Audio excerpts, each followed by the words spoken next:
В эфире «Вечерние новости» расскажем о главных событиях выходного дня. В студии Василий Радченко. Здравствуйте. Смотрите в программе. В честь Дня народного единства медиков, находящихся на передовой в борьбе с коронавирусом, отметили государственными наградами. К празднику приурочили открытие 4 модельных библиотек в районах Якутии. Премьера долгожданного фильма «Тыгын-Дархан» состоялась в Якутске. Наши корреспонденты на показе пообщались с создателем фильма Никитой Аржаковым.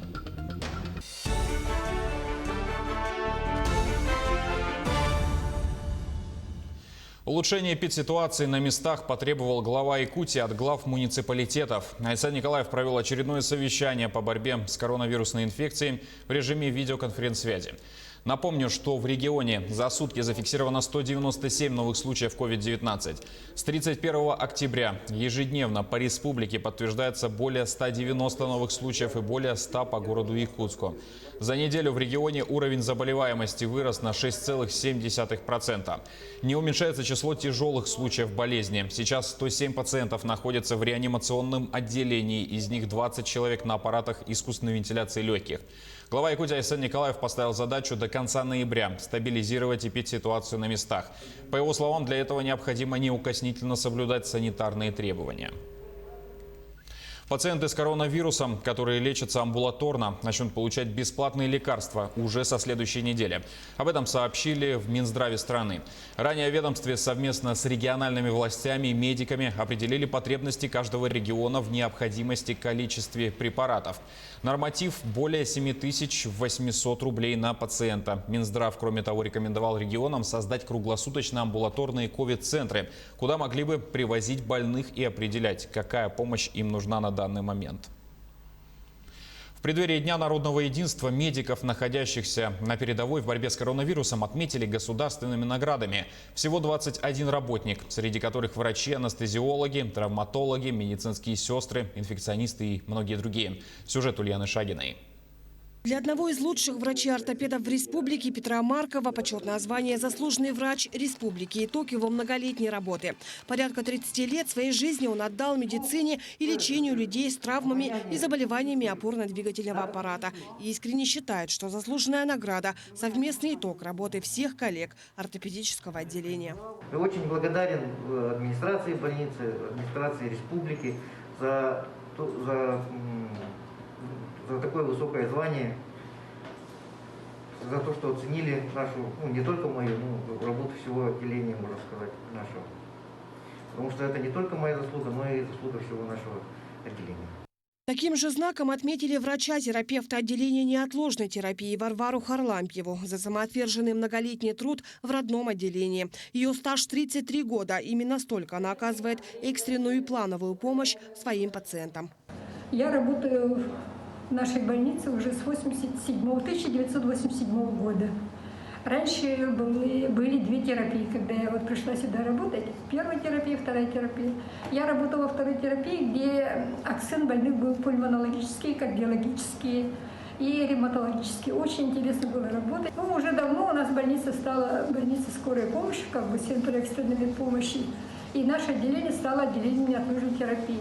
Тоже поступают больные из республики тяжелые, с города. А сейчас в связи с такой обстановкой коронавирусной у нас в основном больные городские идут, крайне тяжелые и тяжелые.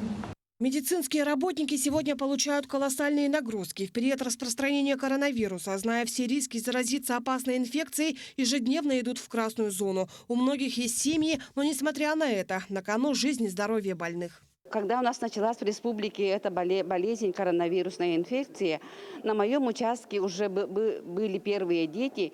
И с первых дней поэтому мы в поликлинике работаем с этой коронавирусной инфекцией. Первые дни, конечно, было очень тяжело, а потом уже у нас было очень много наставников, врачей и инфекционист наш, и все они очень нам помогли. Айталина Викторовна получила знак отличия «Гражданская доблесть». Морально сложным оказалось для нее и ее коллег лето этого года, которое они посвятили борьбе с COVID-19 и продолжают это делать до сих пор. Все условия у нас созданы. Сейчас специально у нас сделали на филиале на Семена Данилова специальную красную зону. И все врачи и медсестры сейчас оттуда выходим, там работаем.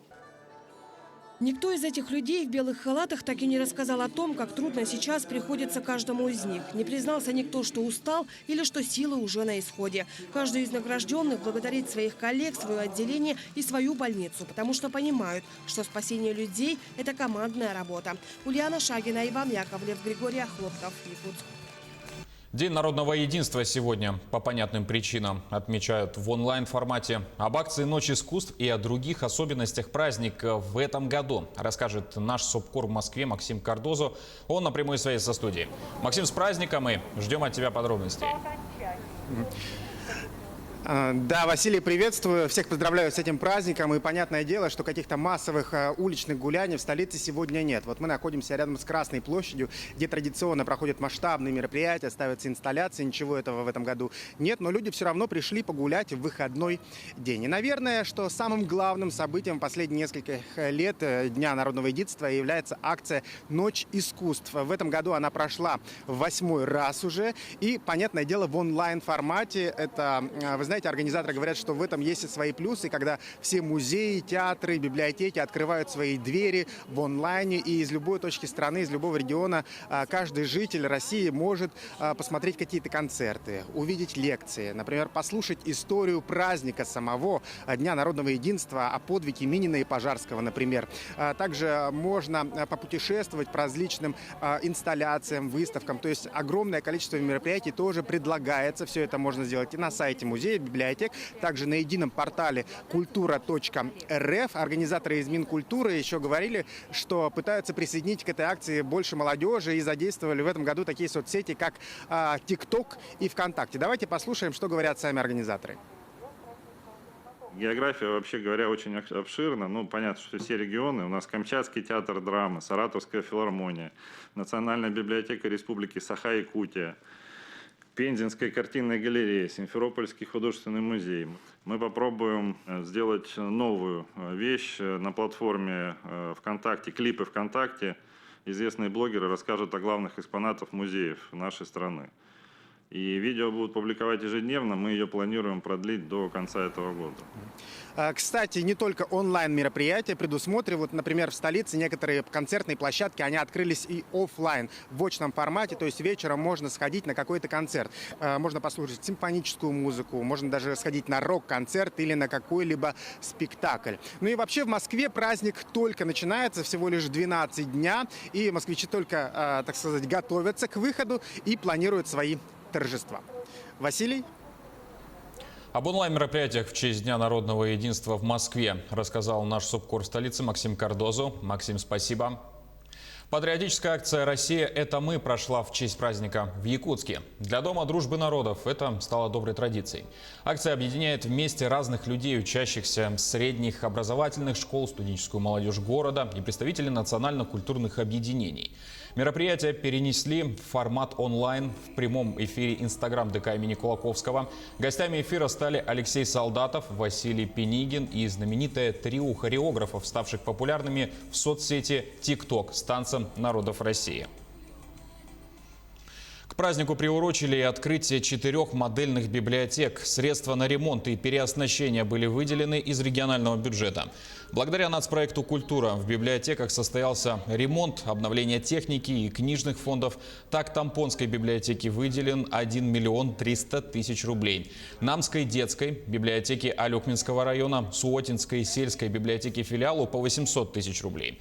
Сегодня учреждения наряду с традиционными услугами могут предложить населению услуги смарт-лабораторий, как центров общественного пространства для детского и взрослого населения. Считаю, что задача библиотек – привлечь в библиотеку читателей, увеличить их посещаемость, сделать наши библиотеки местом общественного пространства для интеллектуального общения местного населения. Желаю вам всем успехов в этом сложном, но интересном деле. 5 лет работы, сотни часов отснятого материала, и вот на большие экраны Якутии вышел один из самых масштабных проектов регионального кинематографа – фильм «Тыгын Дархан». На премьере побывал и пообщался с создателем картины наш корреспондент Александр Хавренко. 5 лет работы, сотни часов отснятого материала, и вот на большие экраны республики вышел один из самых масштабных и эпичных проектов якутского кинематографа – фильм «Тыгын Дархан». Историческое полотно, рассказывающее о становлении народа Саха.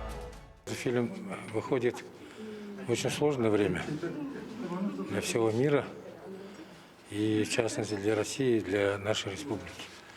Да, это как, но это призыв к пониманию, этот фильм. Это призыв к сплочению и фильм о единстве, и очень символично, что он выходит сегодня. При создании картины была проделана колоссальная работа. Сшиты тысячи костюмов, изготовлены сотни комплектов оружия и доспехов с максимальной исторической точностью в каждой детали. Съемки проходили более чем в 10 районах республики, а в массовых сценах приняло участие несколько сотен якутян. Наряду со съемками шли работы по изготовлению всех костюмов, обуви, реквизита, украшений и все. Это вот конец 16-го, начало 17 века, и оно соответствует всем раскопкам археологическим. А в общей сложности 3 с лишним тысячи костюмов сделано.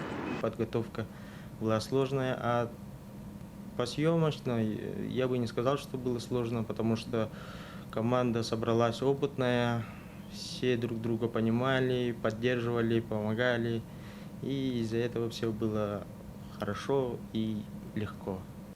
Монтажный процесс и звуковой дубляж фильма выполнили на главной кинофабрике России, на киностудии «Мосфильм».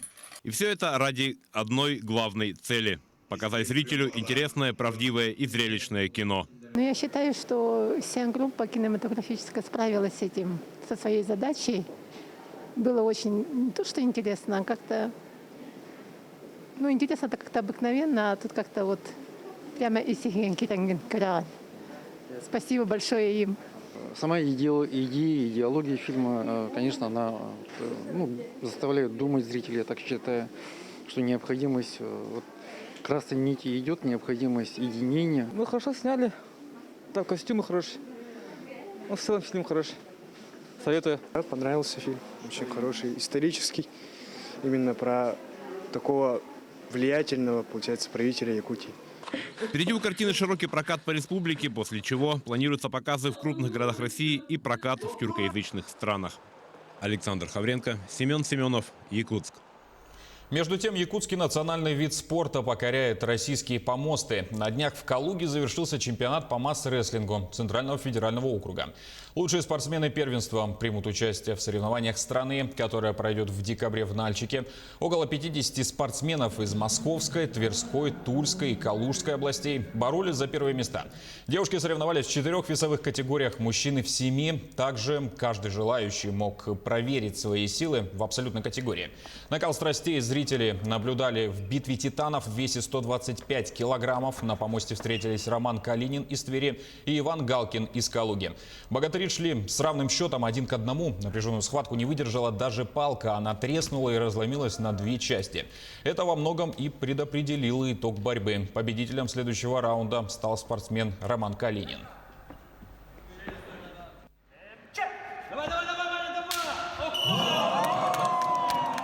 Это было так символично, настолько были силы равны. А потом уже было 1-1, и в итоге повезло Роману. Но тут же состоялось абсолютное первенство на данном чемпионате, и выиграл Галкин. Так что тут можно сказать, что была ничья. Чемпионат России в Нальчике состоится 4 по 7 декабря. Сейчас идут согласования. Сейчас очень трудно.